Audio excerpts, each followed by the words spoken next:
Hey inson, sen nafsingning hukmronligidan qutula olgandila haqiqiy erkinlikka erisha olaysan. Masalan, siz mashina haydayapsiz, bir yo'lingizni to'sib oldi. Nafsingiz sizga uni tilla deydi. Ammo siz bu xuddi Qur'oni Karimda ota-onaga uf deyishdanmi cheklanganga o'xshaydi. Agar uf deyish cheklangan bo'lsa, ularni urush yoki ularni tillash Jannatlarga ichinib, do'zax mahkam taqilib, yetib keldi bizlarga xush muborak Ramazon.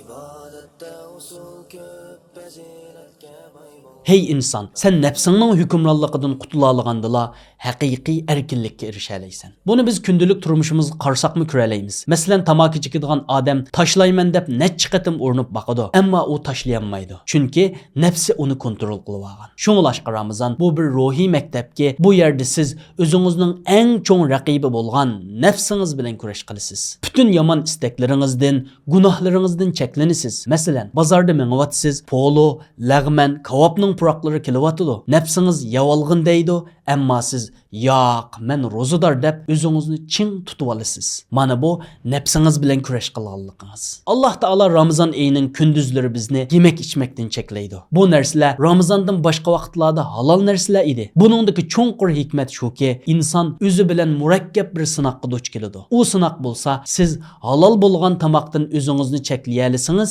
undaqda harom ishlardan cheklanishingiz texmi muhim emasmi? Payg'ambar sallallohu alayhi vasallam hadisda kimiki yolg'on so'z qilishni, yolg'on bilan ish qilishni tark etmasa, Alloh taolo uning yemak ichmakni tashlab ro'za tutishga muhtoj emas degan. Bu xuddi bir o'quvchi maktabga kelib, faqat darsxonada o'ltirib qo'yib, dars anglamaganga o'xshaydi. Hech qanday foydasi yo'q bir ish. Yana bir hadisda payg'ambar sallallohu alayhi vasallam as-siyamu junnatun, ro'za bir qalqondir. Ro'zador kishi behuda, jahilona ishlarni qilmasin. Agar biror uni tillasa yoki uning bilan jidallashsa, faqat men ro'zador desin degan. Masalan, siz mashina haydayapsiz, bir yo'lingizni to'sib oldi. Nafsingiz sizga uni tilla deydi. Ammo siz men ro'zador deb o'zingizni tutib olasiz. Mana bu o'zingizning ro'zador ekanligini his qilganingiz.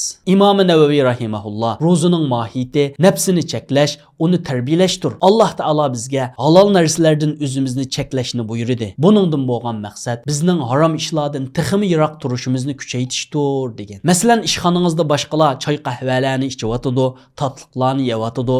Siz ro'zador bo'lganligingiz uchun yemaysiz, ichmaysiz. Bu orqali irodangiz texmi kuchaydi. Bu xuddi Qur'oni Karimda ota-onaga uf deyishdanmi cheklanganga o'xshaydi. Agar uf deyish cheklangan bo'lsa, ularni urush yoki ularni tillash texmi cheklanadi. Shuningga o'xshash ro'za tutgan kishi halol narsalardan o'zini cheklayagan ekan, harom ishlardan texmi yiroq turish kerak. Shuningdek, ro'za faqat qursoqni och qo'yishla emas, balki butun a'zolarni gunohdan saqlashdir. Ko'z haromga qaramasligi, quloq yomon so'zlarni anglamasligi, til g'ayvat va yolg'on so'zlamasligi, qo'l harom ishlarga uzartilmasligi kerak. Jamiyatimizda yoshlar orasida telefonga soatlab vaqt isrof qilish odatga aylanib qoldi. Bu Ramazonning ro'zasi bo'lsa, bu yomon odatni tashlash uchun eng yaxshi fursat. Men ro'zador, vaqtimni foydali ishlarga sarf qilishim kerak deb o'zingizni kontrol qilishingiz bu fursatni g'animat bilganligingiz. Yana ro'za bizga nafsimizni kontrol qilishni o'rgatadi. Biz halol narsalardan o'zimizni cheklash orqali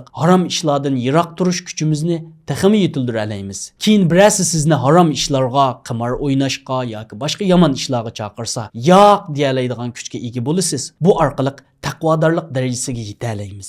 Ibn Qayyum Javziya rahimahulloh aytgandek, ro'zaning sirri nafsning orzu havaslarini cheklash, qalbni oxirat yo'liga yuzlantirishdir. Ro'za orqali inson moddiy dunyoning cheklamalaridan o'zini qutuldirib, ruhiy kamolatga yeta oladi degan. Demak, ro'za sizning nafs xohishlaringizga qarshi elib borgan eng cho'ng jangingizdir. Bu jangda nafsning havoyi havaslarga agashmay, uni tizginlaydigan kishi g'alaba qila oladi. Ro'za bizga shuni o'rgatadi. Haqiqiy erkinlik nafsinga bosh egish emas, balki uni kontrol qilishdir. Xuddi mashina haydagandek. Mashina sizni emas, siz mashinani boshqarishingiz kerak. Alloh taolo hammamizga nafsimizga g'alaba qila oladigan iymon, haromga yaqin yo'lmaydigan kuch-quvvat ato qilsin.